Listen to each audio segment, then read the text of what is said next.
we're going to start now. Okay.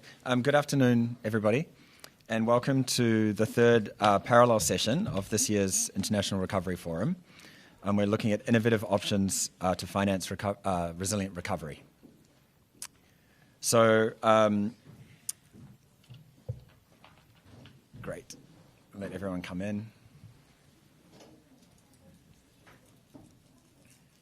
So as we heard from this morning's session, and I think particularly the comments by Mr. Robert from the Seychelles and from New Zealand, and also Ms. Forbes from St. Vincent and the Grenadines, they all spoke about the importance of recovery finance being essential to build back better and faster. So when countries lack the financial capacity to respond, there's an immediate and often far-reaching impact on the recovery process, the multi-year recovery process. Post-disaster, households and businesses want to return to normality quickly. And generally, there's a high degree of engagement and motivation to do that. But when people and firms can't access the financial resources for recovery when they need it, it then has a flow-on effect. So a lack of liquidity for businesses means that workers don't get paid, and that then impacts the household's recovery, self-recovery. The absence of service delivery, of course, impacts on health and education, for example. And there's a lost, that moment to realize some of that silver lining that does come from a disaster, that can be lost as well. On the public sector side, without access to recovery financing, governments may have to divert public funding for social and economic development programs to fill the gaps. And this, again, impacts households in the short term, but in the longer term, diverting or delaying capital investments and projects can then have impacts on a country's growth and development objectives. So Build Back Better really requires, and in fact, resilient financing is really part of Build Back Better and requires financial preparedness. So one of the primary causes of inadequate recovery finance is a lack of preparedness. And when we're talking about preparedness, there's really three parts to this. So first, there's the financing mechanisms, so pre-arranging, putting in place those resources, the set-asides in advance of the event. Then there's the procedures around, how do you rapidly reallocate and disperse the funds post-disaster? This also has to be thought about in advance. And then, of course, on the policy side, how do you establish the rules and the regulations around sharing funds between different levels of government and eligibility to receive financial support? So all of this builds into preparedness. And I think it's fair to say that recovery finance is really a critical pillar of the recovery framework. So it really sits alongside institutional and coordination arrangements and the M&E. So I wanted to highlight 5 elements, and then I think we'll then open up, we'll hear from our speakers, that are critical for successful recovery financing. So first is the ability to quickly quantify the economic costs of a disaster, to understand the cost implications of a disaster and the recovery. Developing, reviewing, and adjusting the budgets to be able to respond, and that links to that pre-arranged financing that I was talking about. Identifying sources of that financing, as well as the gap, and then coordinating and allocating the financial resources and setting up mechanisms to manage and track funds, which is important as well. So from the International Recovery Platform side, we've been working on a document of good practice in recovery financing, and we'll share that link out to everybody. It's titled Good Practices in Financing Recovery and Build Back Better. And the publication provides some really practical cases illustrating how we can address common recovery financing challenges through good practice and the applications of lessons learnt. And I know the IRP is working on finding solutions for inadequate recovery finance and how they can kind of build a body of knowledge to support countries. So with those very brief kind of scene setting, we're going to hear from our panelists. I think we're all familiar with the housekeeping arrangements. So this session's being recorded, and we'll have time for questions after we hear from our speakers. So let me introduce our speakers. On my left, we have Andrew Minack, the first Assistant Coordinator General, Programs and Policy Division at Australia's National Emergency Management Agency. We have Mr. Mafua Maka, who's the Director of the National Risk Management Office in Tonga.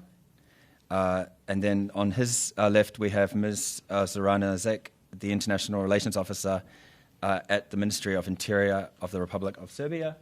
And then finally, on our far left, we have Ms. Motlalepula, I hope I got that right, Pitso, Director from the Disaster Preparedness and Response Coordination Office in South Africa. So let's start with a question, I think, to all of our speakers.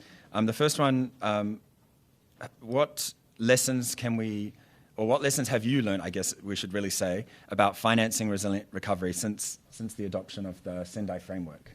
So since 2015, what's your experience been in terms of financing recovery? So why don't we start with Andrew, and then we'll work our way across the table.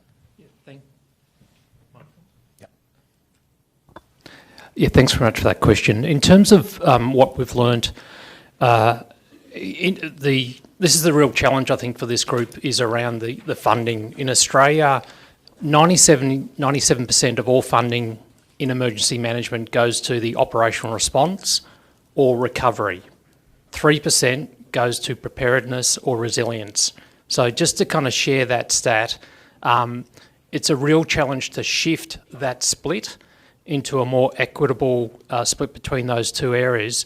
And what I'd say is that's the conundrum for policymakers in government in a whole raft of policy areas. It's the same issue around health, in education, in other areas, is that early intervention is always the most sensible intervention. It's the most cost effective, but the challenge is that the cost is immediate and the recovery return or savings potentially takes decades. So what we've learned is that there has been significant shift, and it's a leadership question since Sendai.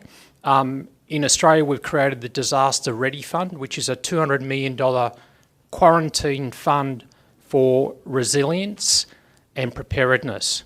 And that is matched by state government, so it's $400 million a year.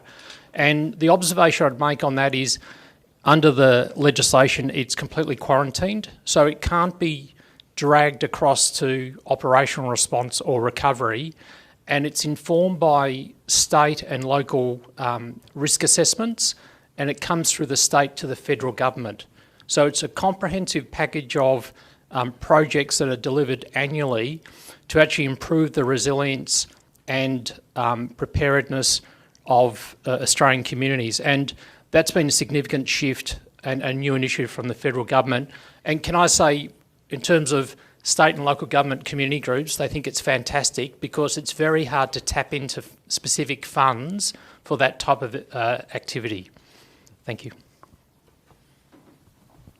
Malo, since the adopting the Sendai framework in 2015, Tonga has learned vital lessons in financing resilience recovery, and key takeaways include the importance of financial preparedness, multi-stakeholder partnerships, and innovative financing mechanisms, integrating risk reduction into development planning, and engaging local communities for sustainable financing, and maintaining the transparent financial system are crucial.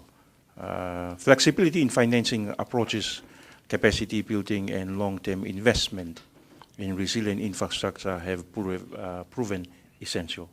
So Tonga can benefit from global and regional support mechanisms by engaging with international organizations for funding and technical assistance in resilience recovery initiatives. Thank you. Hello. The law on disaster risk reduction emergency management of the Republic of Serbia, which is adopted in 2018, is fully harmonized with the Sendai framework. Investing in disaster risk reduction for resilience is one of the priorities of Sendai frameworks.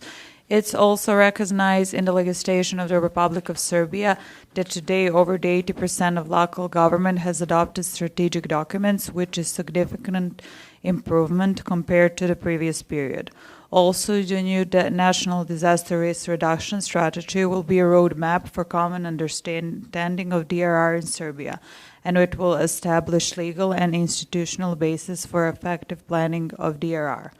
The action plan will harness more proactive approach to reduce exposure to disaster. These documents are planned to be adopted this year. Besides the law in 2018, we are also adopted a law on critical and infrastructure, law on volunteer for firefighters, and an updated law on fire protection. Ministry of the Interior Sector for Emergency Management actively monitors the work of all entities in the DRR system and organizes trainings to increase the response capacity of the local governments. Also strengthening the capacity of operational forces such as professional firefighters and civil protection units, which is Sector for Emergency Management priority. Significant firefighting vehicles have been purchased, specialized teams are trained and equipped and prepared for the DRR system. Okay, thank you.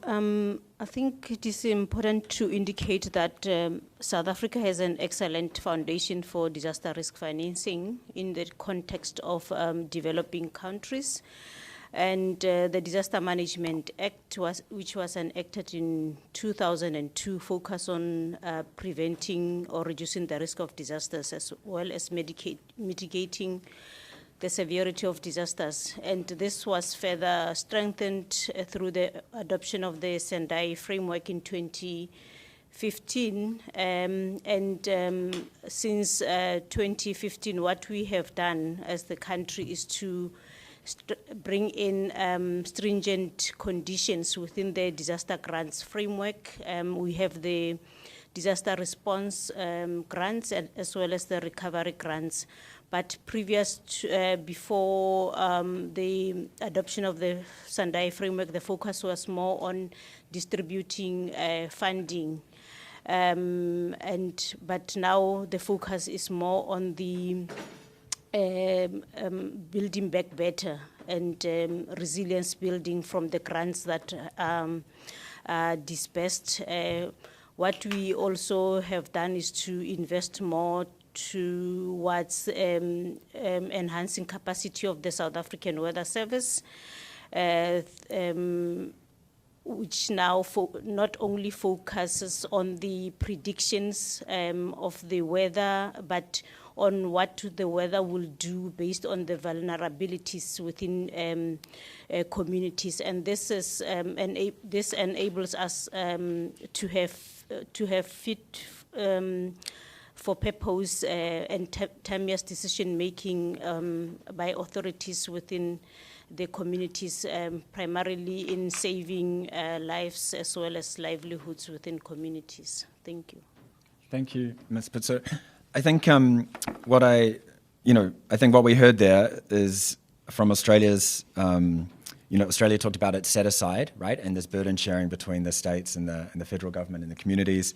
Tonga talked about having contingent financing available, and then I think South Africa there also talking about the importance of having grants in place, but also the eligibility and being very clear about what the purpose of that financing is for. And then, of course, Serbia, I think it was a little bit more upstream, talking about the action plan to support and to guide the implementation of all the policies. So I think, and also picking up again on South Africa, this idea of a disaster risk financing strategy and the importance that plays. So looking at your liabilities, looking at where you have previously spent money on recovery, and then how do you then finance that, looking at all the different areas. So you have your revenue from your budget, there's obviously, banks like ADB and others can provide financing as well. There's the capital markets. You might look at a bond. I mean, there's all insurance, risk transfer. Number of regions have these risk pools. So we have CDRIF and ARC and Picraphy. Yeah. So, there's a lot there. And so it's really about how do you organize this? And I think this leads us to our next question, actually, which is around barriers to preparedness for recovery financing. I think we can all... I think the theme this morning has been that it's very challenging, that there's not enough money, and it's difficult to secure that money, and it's difficult to spend it. So how do we organize ourselves? How do we prioritize and address some of those barriers to access that recovery financing? So it would be interesting to hear the thoughts of our panelists. Why don't we start with Andrew first? Thanks very much. So in Australia, in terms of trying to shift the dial in terms of more resilience infrastructure, I go to the community consensus because everything is driven in Australia by the community consensus about we need to do something. And if I reflect in Australia, we had bad fires in 2009 in Victoria, and the message from the government was we need to rebuild every house, every building, every road as it is. We need to reproduce what was there before.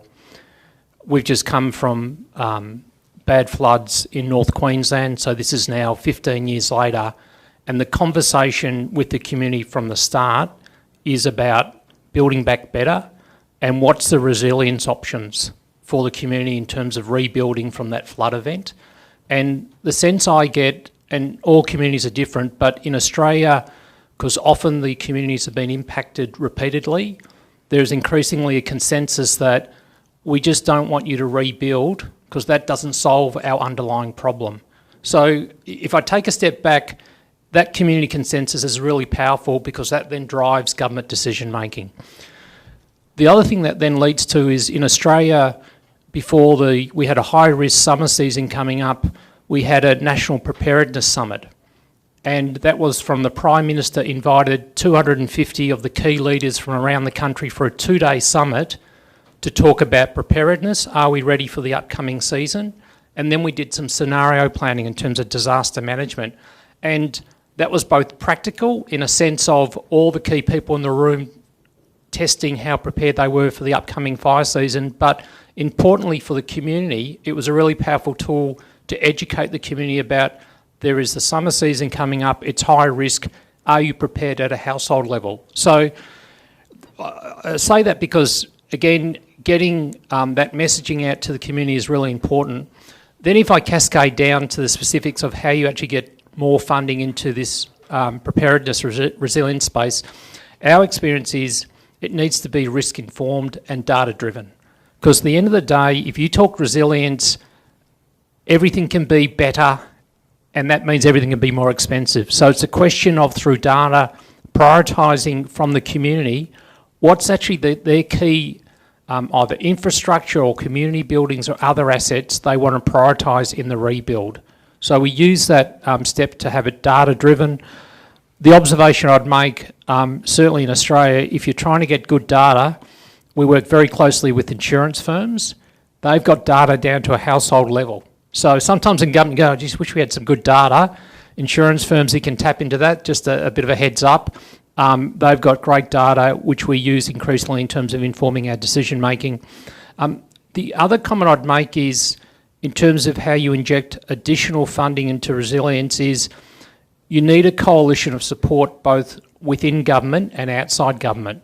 So we've got certain states, like in Victoria, will have a resilience infrastructure plans with the private sector in water, in power, in gas, in transport, and that shares the load. Because again, the observation I make is government's not going to be able to solve this on its own. It's actually empowering and actually communicating to the private sector. They've got some accountability. And the final thing I'll say is that we are informing a household what they can do. So we have various apps and tools that you can put in your house, your address, what it's built, what it's made from, how far the bush is away, the trees, and that'll tell you what your fire risk rating is. And again, I think it's really important to enable individuals and households to make their own assessment. You know, I'm living here, it's either fire prone or flood prone. What can I do to actually improve my house? And ultimately that's additional dollars going into building resilience, which is not government funded. And again, so it's a key message around, I'll say, sharing the load, because governments on their own can't do it. Thank you. Maybe, Andrew, if I can. Yep. You mentioned, you know, the insurance industry has a lot of data. Are there challenges in accessing that, do you find, or do you draw on like a regulatory? Do you have to use a bit of a stick? We don't use sticks unless we have to. Can I say it's a really good question, because often they're very protective of their data. What we've found is there's actually private firms that you can just buy the data that the insurance firms rely on anyway. But in a practical sense, we're using like projects where we are building a levy and using the data from insurance firms down to a household level.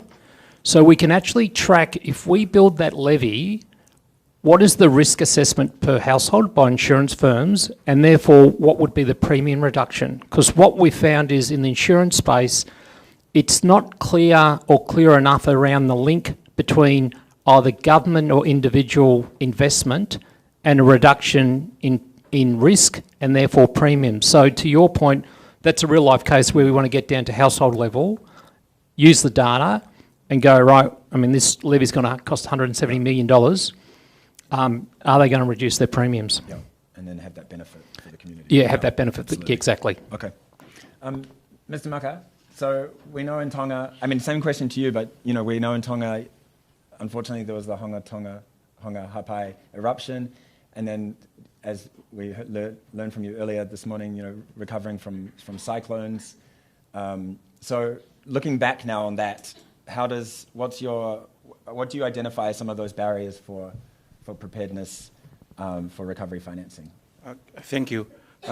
Interesting to hear Andrew comments on that question. It's like comparing Tonga to Australia. It's just like David and Goliath. So in Tonga, barriers to recovery financing preparedness include limited financial resources, lack of awareness, as Andrew mentioned about, and inadequate institutional capacity, dependency on external assistance, complex legal frameworks, and political prioritization challenges.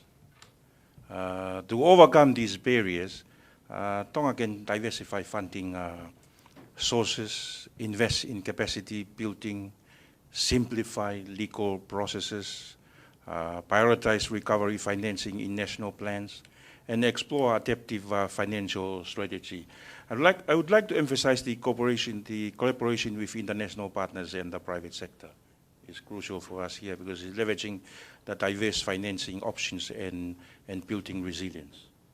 Thank you. Yeah, I think another interesting, I had the chance to go to Tonga to learn about the eruption, and one of the officials at the Ministry of Finance shared with me the importance of budget support. So Tonga had its recovery plan set out for the recovery of the eruption, and then when partners were able to provide budget support, it really put the government in the lead to then prioritise within the recovery framework, rather than it being project-based money. Here we want, you know, where we'll rebuild this road.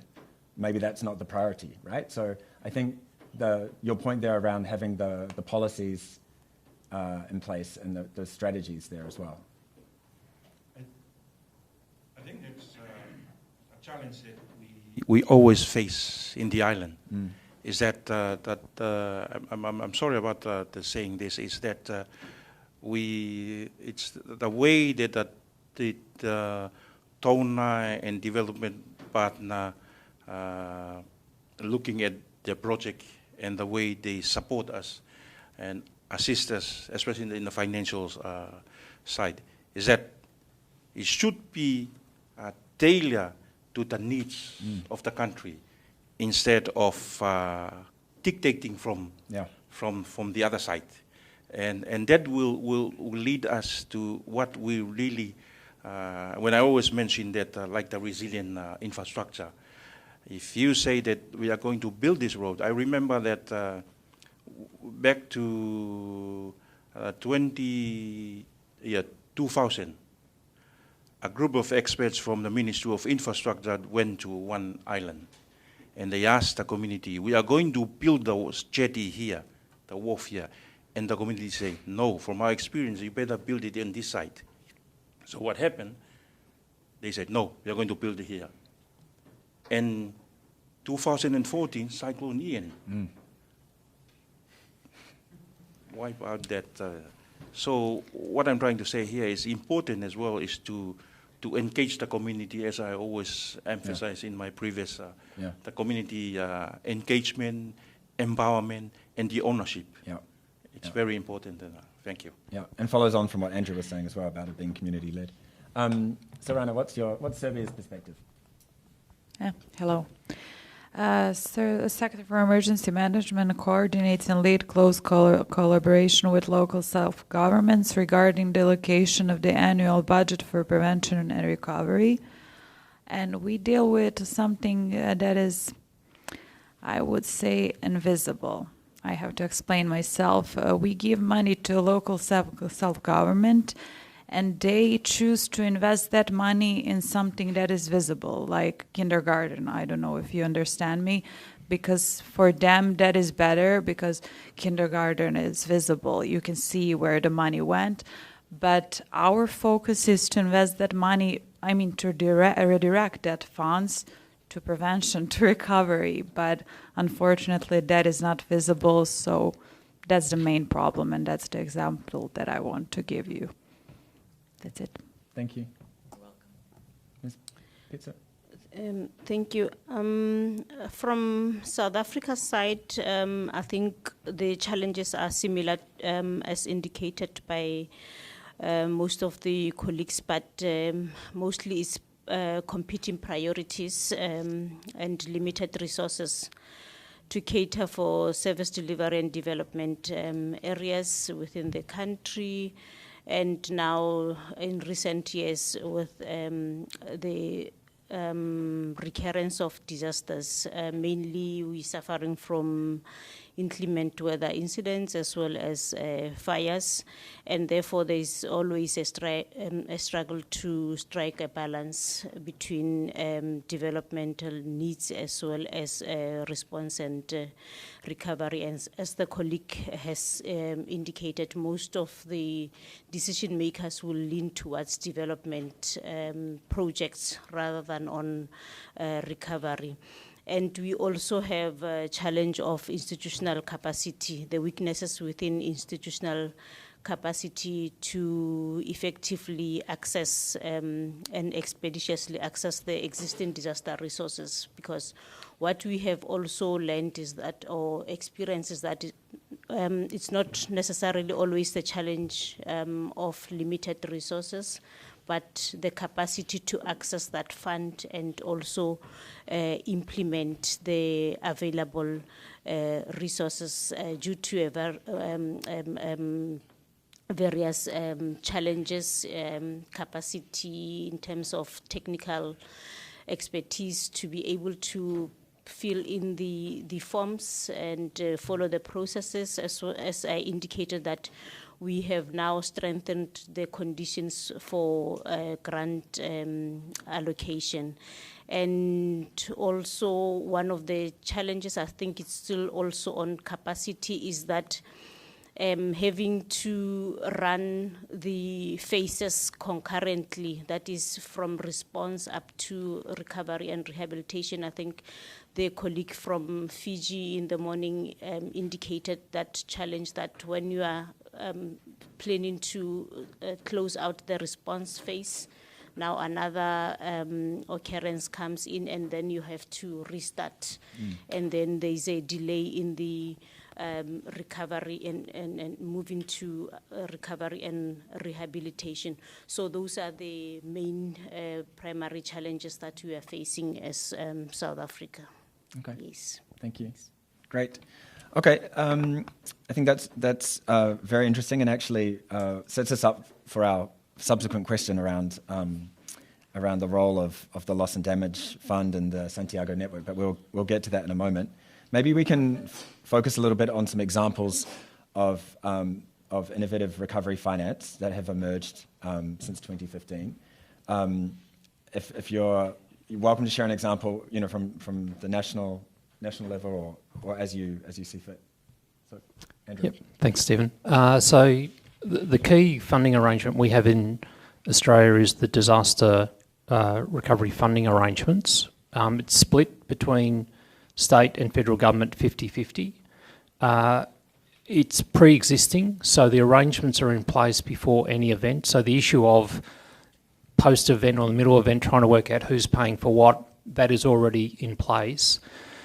And the way it operates is it's state-led, and they will designate a local government area as being impacted by a flood, and that then triggers what we call DRFA funding arrangements, which are then effectively automatic. That is, local councils can start with recovery, clean-up, support to communities immediately. So it doesn't need any more approval. So there's no red tape, there's no delay, it's instant, the support. And then the funding is provided from state and federal government, sometimes months post the event. So that issue around urgency and getting money out on the door is instant. The other thing we have is there's a number of federal government disaster support payments which are provided essentially online in those areas as well. So there's additional support from the federal government. And then finally, to the question of resilience, post-event states will come back and put in applications for resilient funding. So again, it's actually part of the existing arrangements. That then comes back to the federal government. We have to sign that off, so the Prime Minister actually signs off that additional funding, and it's an acknowledgement that, again, the point I made around communities wanting to build back better, and almost all events now have got an element of building back better, the betterment element, which comes back to the federal government and is signed off, and depending on the event, it varies. It is, though, from a policy perspective, challenging because at one level, the betterment potentially is unlimited in terms of applications. So federal government has to say no, which is always slightly difficult. The other thing is, in terms of betterment, the question of the asset, the state of the asset, what is the data they've got in terms of that asset, roads or buildings. So we require a lot of data from local governments generally around the asset state. So, and this is just a kind of assurance mechanism that what we're buying and what we're paying for there was an asset in a reasonable shape, it got burnt down, we will replace it to a better standard, but there is some data to show what the state of the asset was before a fire. So it's just a kind of assurance mechanism. Can I say we haven't touched on that much today, but I'm always mindful that we are spending public money, and the issue of assurance is really important, because if that breaks down, the community support for this type of work will be undermined. So we're very diligent in terms of when we have auditors going through state governments to make sure the money's being spent on what they said it was. Don't want to overplay it, but it's just really important in terms of community confidence in these type of programs. Yeah, because I had a question, because when you were explaining this, the resilient funding, I wondered about how you manage political interests, right? Because that exists at the local government level as much as it does at a federal level, with members of parliament or councillors wanting to demonstrate to their constituents that this piece of infrastructure has been brought back. So how, is it just through the audit process picks that up, or is there how do you kind of ensure that linking back to your earlier answer around community engagement and making sure that those priorities reflect what the community wants? It's a good question. It's actually a very difficult question to answer because there's multiple factors. I mean, again, we go back to a risk assessment, and that is kind of multi-layered. It depends on where populations are located, so that's clearly a risk. In terms of the importance of the infrastructure, so the example my colleague went through previously, Mal, in terms of the rebuild of that bridge, that was the key piece of road infrastructure in that entire region. So if that went, the whole region's economy collapsed. And welcome to Australia, but the kind of way around that bridge was like another 2 days of driving. So any of the primary producers, farmers there, were saying literally, we can't take our stock to market, full stop, we're going to lose a year, because that was how significant it was. So to your point, that was a kind of very obvious example of a key piece of infrastructure. The community were clearly of the view that it's absolutely essential in terms of the economy, but for the local Indigenous community, they were completely cut off until this bridge was rebuilt. So again, in terms of the social support, that's another one of the key criteria we use in terms of saying, yes, it's justified to put additional money into this betterment of this bridge. So, but, we go through an assessment process internally. Yep. Okay, great. Mr. Maka, what are your thoughts? Thank you.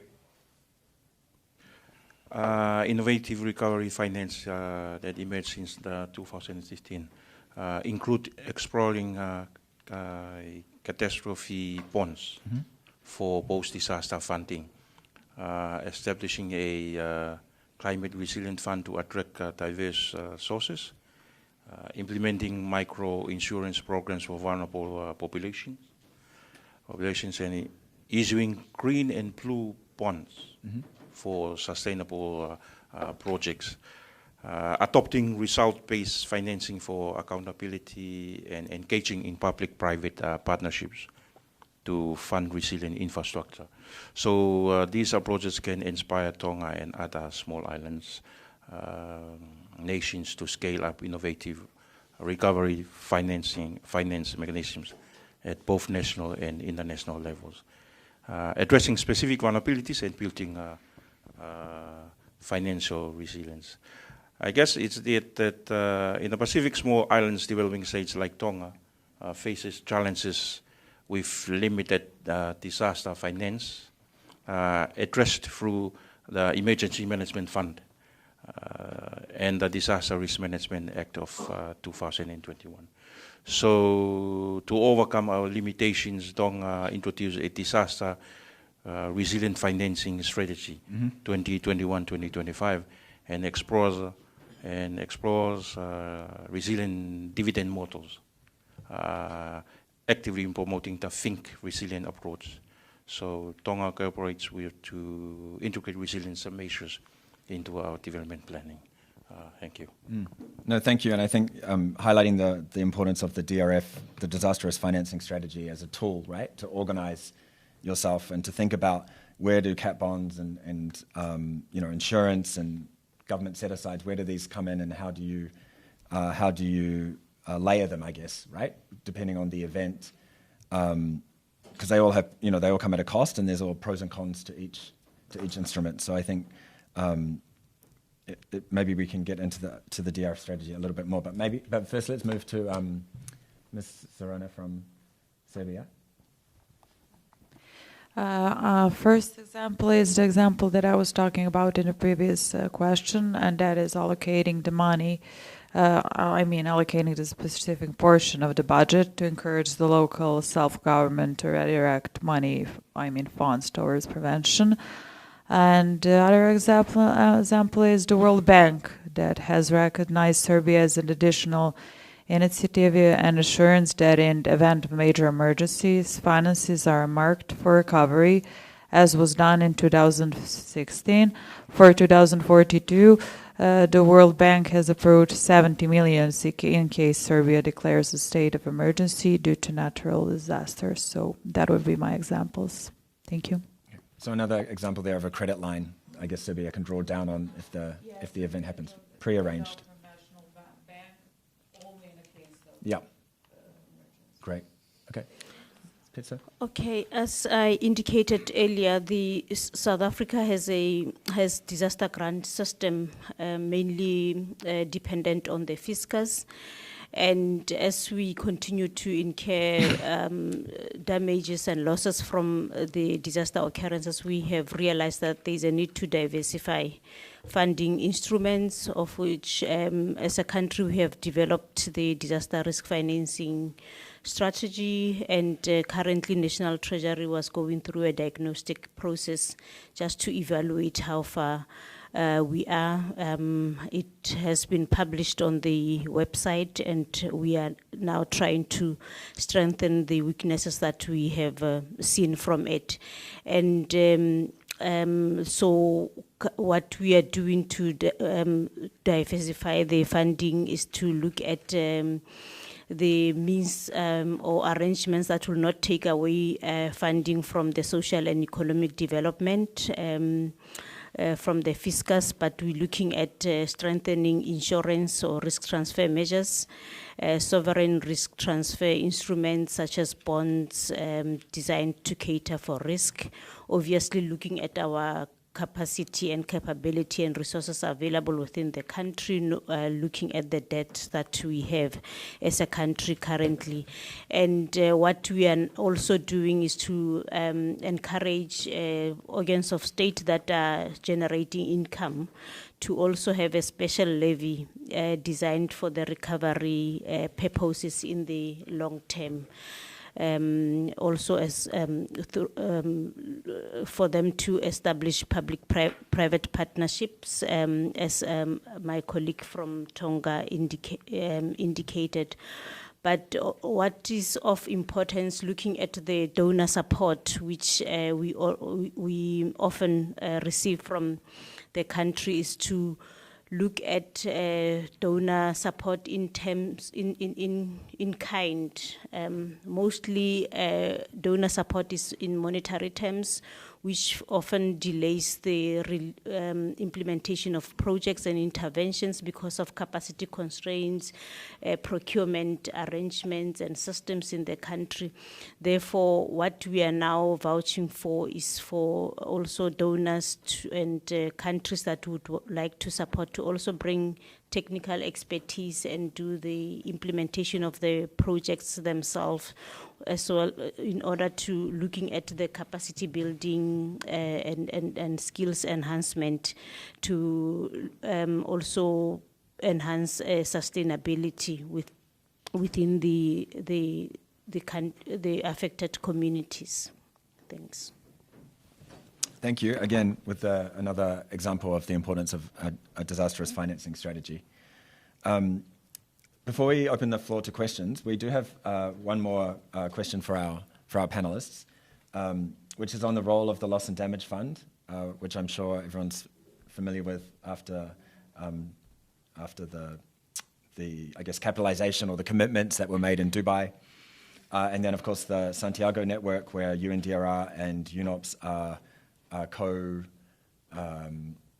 supporting, managing, and then there are other climate financing windows. ADB has them, of course, our colleagues at the World Bank and the other regional banks all have them as well. So maybe to hear some thoughts around the role of these funds, and I guess in the Santiago network is not a fund per se, right? It's more about providing technical assistance. But how do you see these arrangements helping in financing resilient recovery, and what are your kind of asks, or what are your expectations, I guess, would be useful to hear as well. So let's just start with Andrew. He's right here. Thanks, Stephen. I think from Australian government perspective, it's really how we can support countries in terms of tapping into that. I mean, we obviously have got some expertise in terms of both risk assessment, project management, project delivery, and a raft of other program supports. And again, certainly talking to a raft of people here over the last couple of days in terms of how Australia can partner up in terms of putting in high quality applications to get the most additional funds out of those institutions.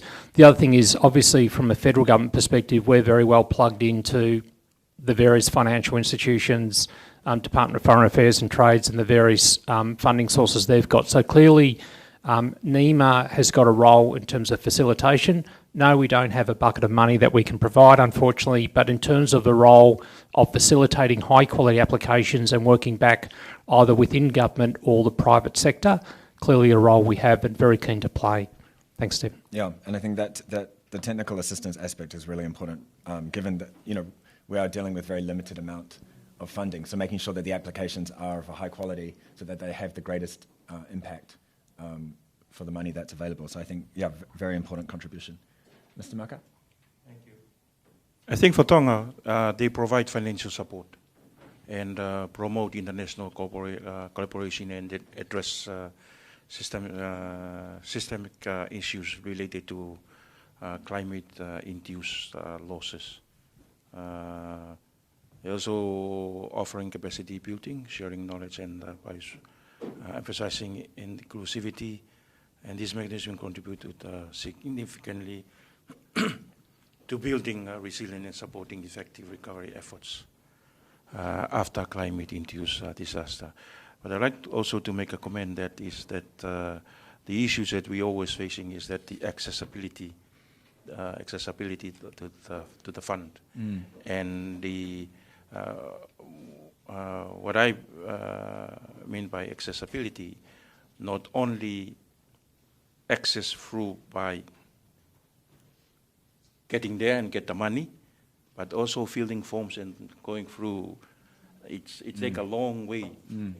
By the time the money reaches Tonga, you hardly see Tonga on the map again. Thank you. Yeah. No, I think, and I think a lot of countries have had that experience with the GCF. I think we can. I don't think they would. I don't know if they're in the room, but I don't think they would disagree that there is a lot of barriers and a lot of transaction cost to accessing those resources, and it's good to hear that countries like Australia are ready to partner to support that. But also, how do we make these application processes more streamlined, recognizing, of course, that there's the fiduciary aspects that have to be met, but nevertheless, like you said, we can't wait fill forms in forever, right? I mean, there's a limit. So, no, thank you for that. Ms. Zorana? Okay.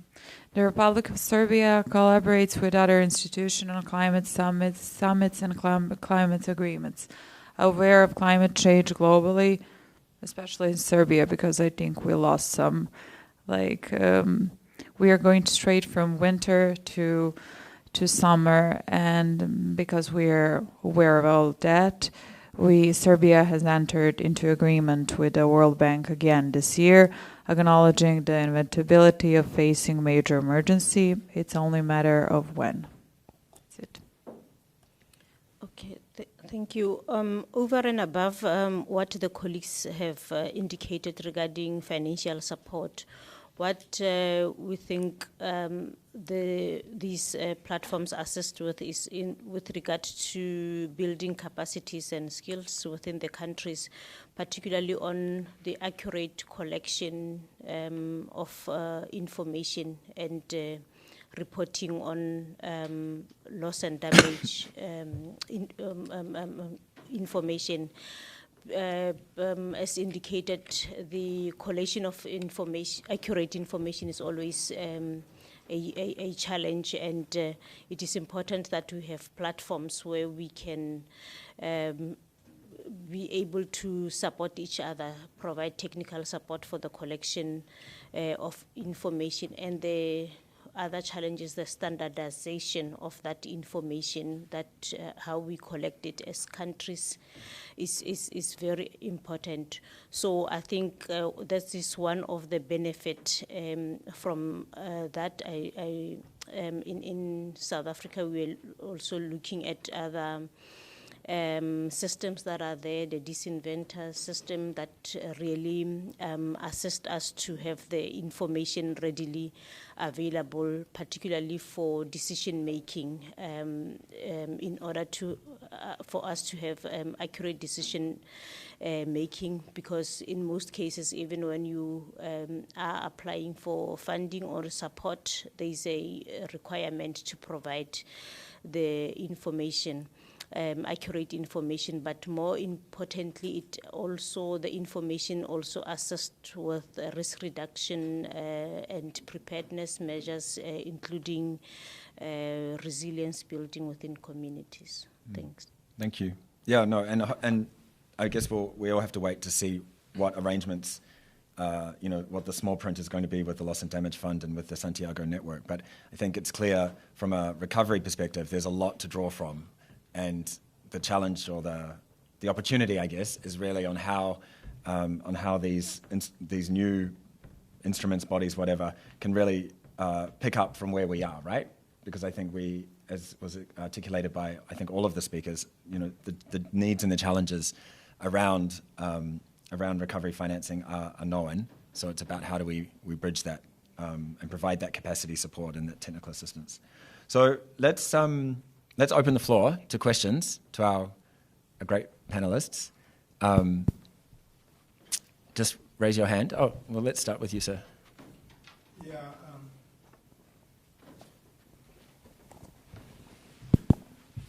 Thank you. My name is Francis. I'm from Kenya, and I'm on the JICA program on disaster risk management. My concern, and I'm so excited, the issue of green and blue bonds. And of course, with Reflex to Africa, it's very exciting, it's very attractive, but how secure is it, especially given that the data which might be used to build up these bonds might not be so accurate? Thank you. Okay. Yeah. I don't need a mic, maybe. Anyway, so thank you very much. It was a very informative discussion and for your time. I have two questions, one for Andrew and maybe one for Ms. Pitso and one for Ms. Maka. So I'll start with you, Ms. Maka and Mr. Maka and Ms. Pitso. We haven't had this discussion with Green Climate Fund, but GCF in itself has multiple projects in Tonga and South Africa. In Tonga, roughly, they have 4. In South Africa, they have more of those.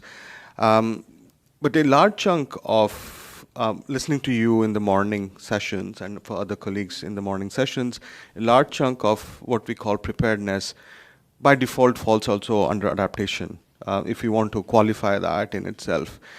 But is there a active discussion, because for GCF, the process is led by the NDCs in countries. It's most likely the environment ministries or the likes of those.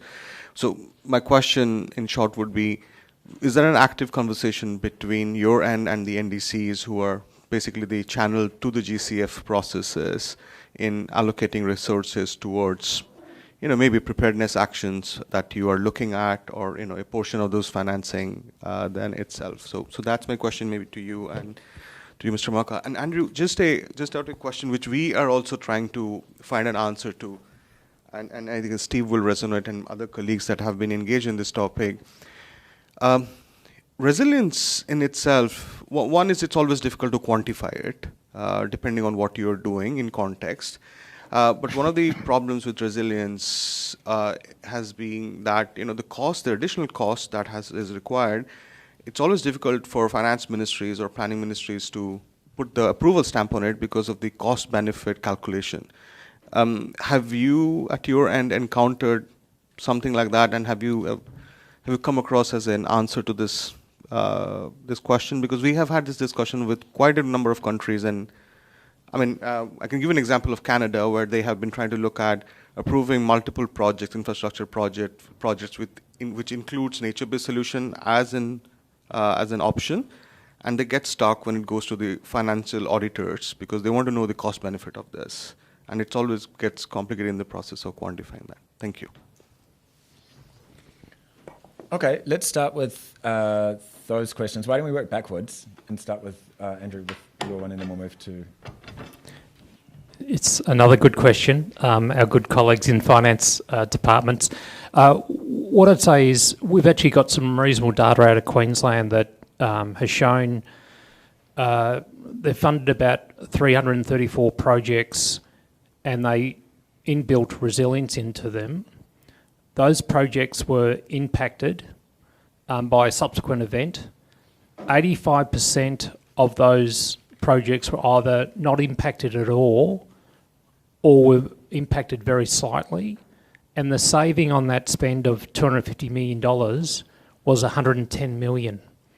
So it's actually quantifiable, it's hard data in terms of the payback, and that was within a decade.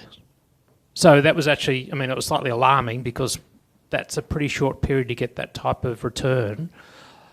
But they're the kind of examples we use in terms of hard data, cost-benefit analysis on that type of funding. I will say it's a difficult question to answer in some of the other projects. So, I mean, we always go hard data and hard infrastructure, but if we go to community resilience, like we do a lot of work with children who have been impacted by either fire or flood, because of the psychological impacts, to actually support them as they transition out. Now, that's arguably a benefit that will last their lifetime, but how you quantify that, if anyone's got any good studies on that, I'm really very keen to hear, very difficult. So to cut to the answer, we've got some hard data on the hard infrastructure, but on that social resilience, it's a bit by anecdote. Thanks. Okay. Mr. Maka? Thank you. This is one of the toughest questions that for myself to answer. But anyway, I'll try my best to see how can I answer this question. I'm not quite sure whether you're familiar with our joint national action plan for climate change and disaster risk management, 2018 to 2028. In that document, it's a high-level document, but it's compiled by a technical team, both from the disaster risk management space and also from the climate change. So what they did is just put whatever activities that related to pre, during, after. And that activities, they put it there, and that's what they sell for the donor.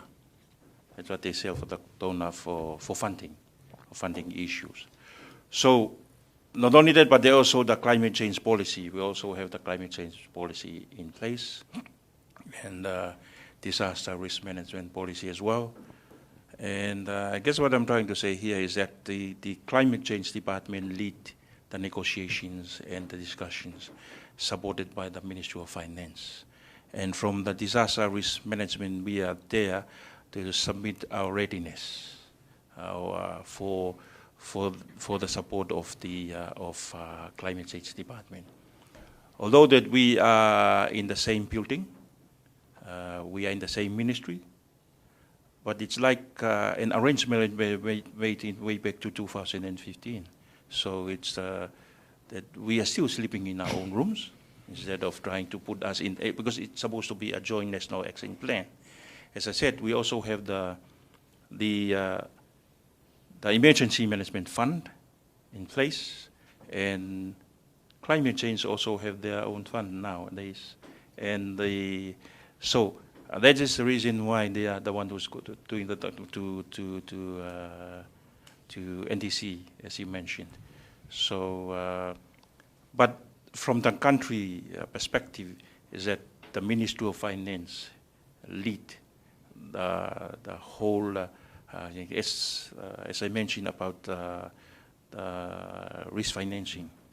The main purpose of this risk financing is to see how we bring all our projects and put it in one pool, and then, because the implementation phase of the project, I think from a country like Tonga, small population, 70 issue with implementation. the issue is not the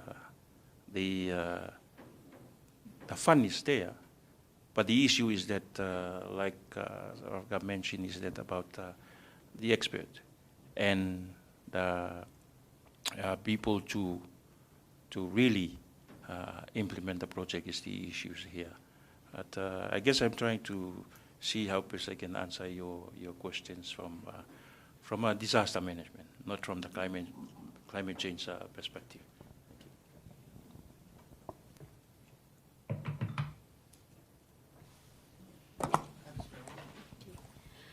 Thank you.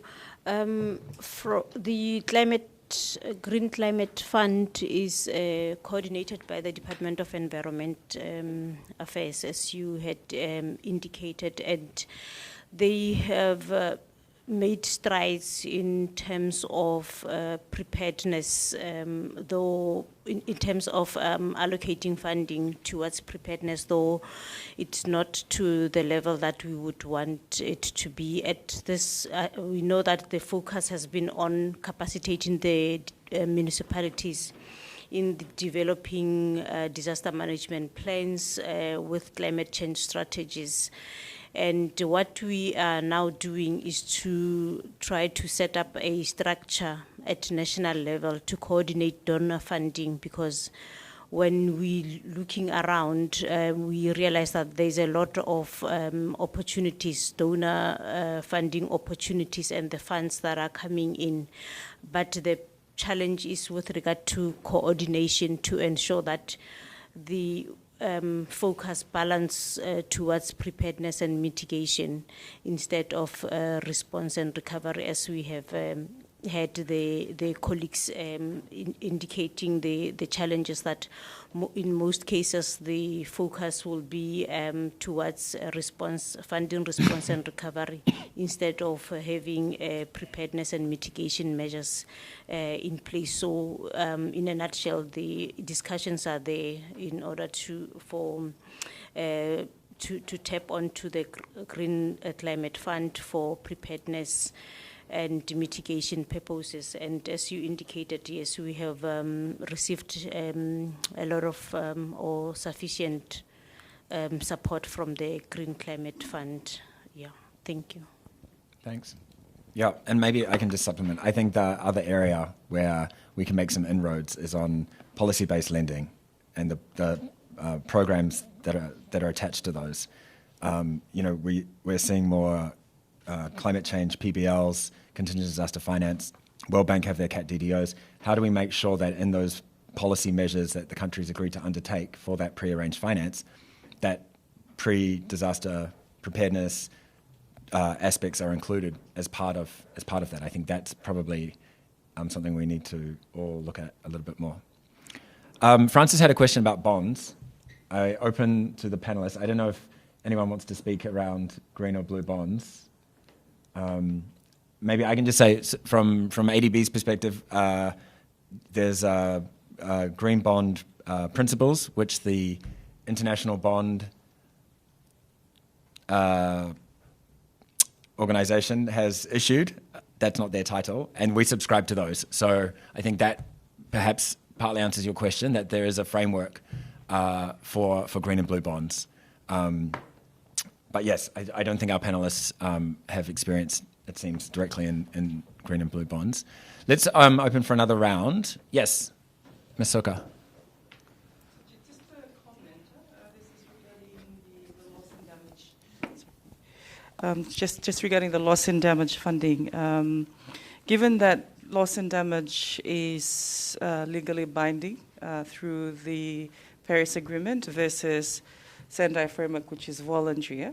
My fear is we are moving into a space now where loss and damage is now going soon be it is now recognized as an element of DRR intervention, which in our case, when we are doing a project, I mean, from a very practical sense, sometimes it's the same thing: climate change adaptation and disaster risk reduction when we are implementing a project. So the comment around loss and damage to the Secretariat, UNDRR,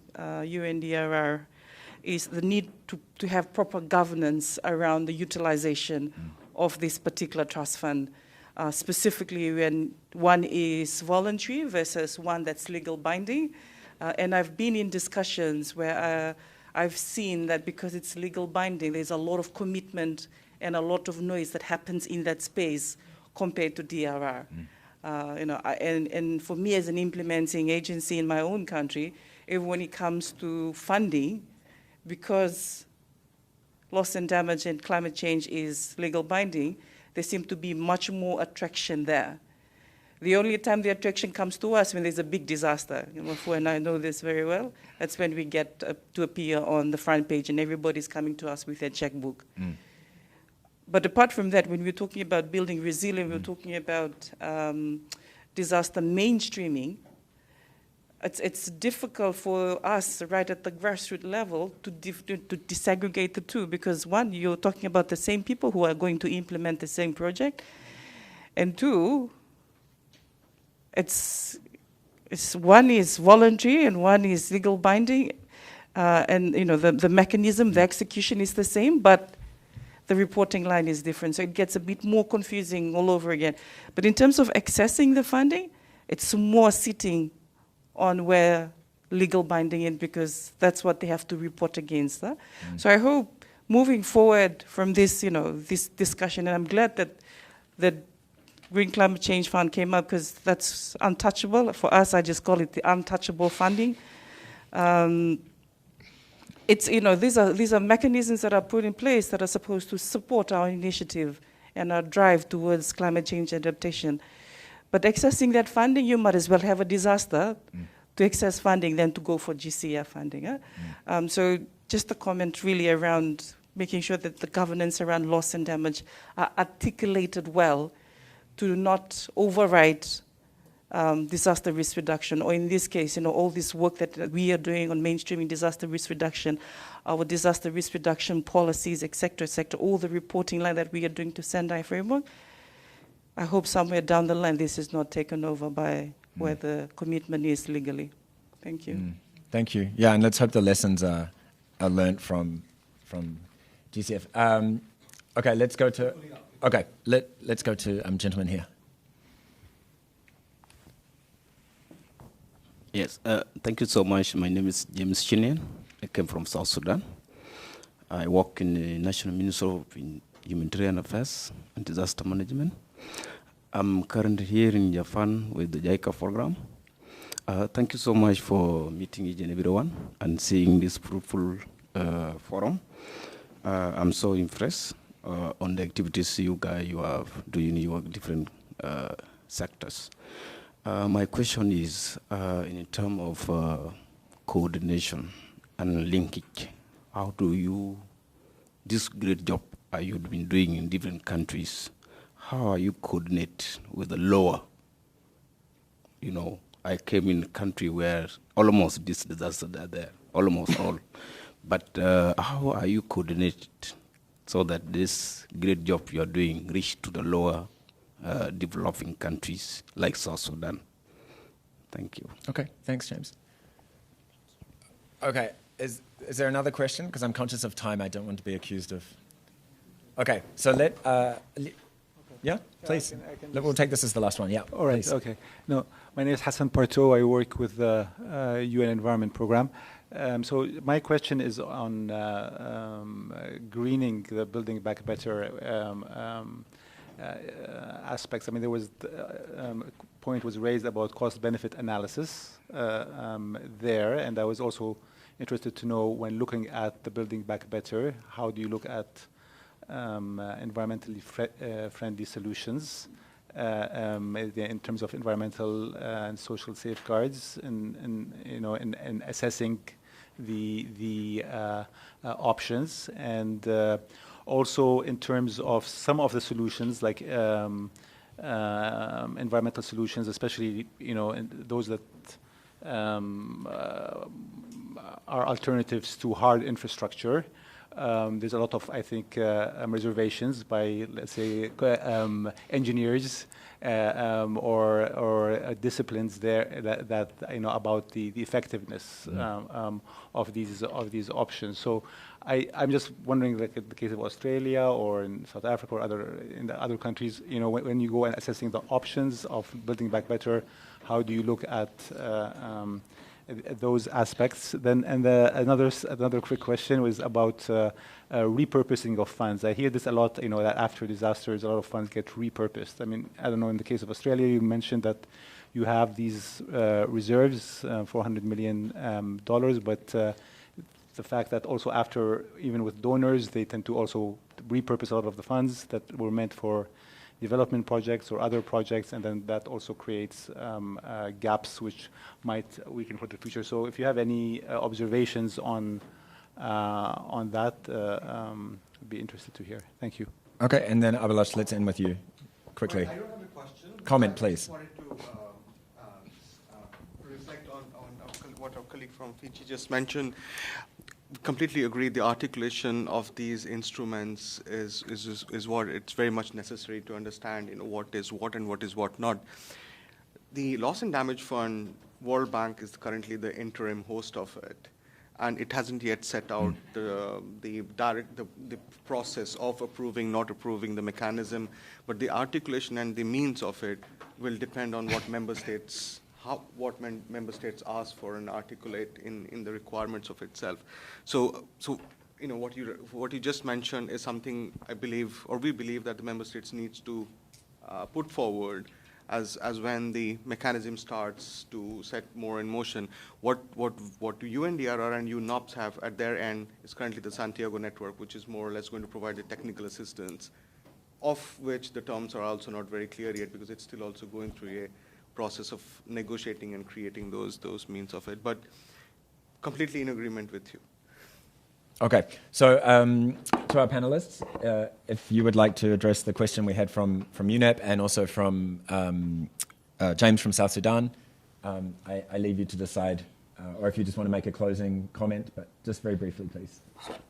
Okay, thank you. I think on the issue of repurposing, yesterday in the site event, we presented our funding model, and we have, as South Africa, and we have a condition on repurposing funding towards response as and when the incidents occur, and that has a huge knock-off effect also on the development within the country. So hence we are now looking at further diversifying our arrangements in order not to utilize the funding that was set aside for development.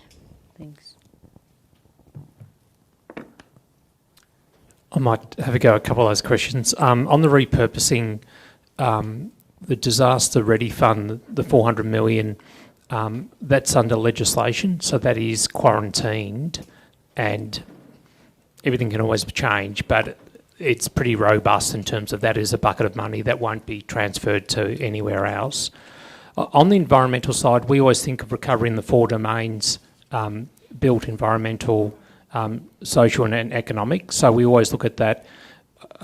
If I looked at events, say fires in national parks, there's funding then provided to national park managers in terms of environmental support, a lot of the park infrastructure, species protection. So I'll go right down the hard green end. There is funding available for national park managers, and often they're so entwined, the economic tourism business and natural environment, that effectively that support package supports both.